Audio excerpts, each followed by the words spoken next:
नमस्कार मित्रांनो, तुम्ही पाहतात फार्मिंग महाराष्ट्र यूट्यूब चॅनल। आज आपण पाहणार आहोत जगातील सर्वात लहान गाय म्हणजेच पुंगनूर गायची माहिती। तर शेतकरी मित्रांनो, पुंगनूर गाय ही सध्या खूपच सोशल मीडियावर व्हायरल आहे आणि तुम्हाला माहितीच आहे का आहे तिची उंचीमुळे। उंची म्हटलं तर तिची इतकी लहान आहे की आपल्या गुडघ्यापर्यंतच लागते ती। तर मित्रांनो, पुंगनूर गाय ही मुख्यतः आंध्र प्रदेशमधील चित्तूर जिल्ह्यात आढळते। या गायीचे वैशिष्ट्य म्हणजे गाय केवळ 5 किलो चाऱ्यासह दररोज 3 लिटर दूध देण्यास सक्षम आहे।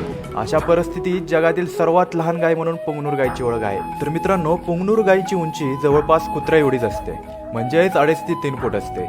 पशुपालकांना ही गाय पाळणे खूप सोपे आहे, कारण तो चारा जास्त प्रमाणात खात देखील नाही। ते एका दिवसात 5 किलो चारा खाते आणि 3 लिटर दूध सुद्धा देते। पुंगनूर जातीची जात खूप वर्षाखालची आहे, म्हणजेच जुनी मानली जाते। ही गाय देशातील जवळपास सर्वच राज्यात सहज पाळता येते। पुंगनूर गायचे दूध हे औषधी गुणधर्मांनी परिपूर्ण आहे।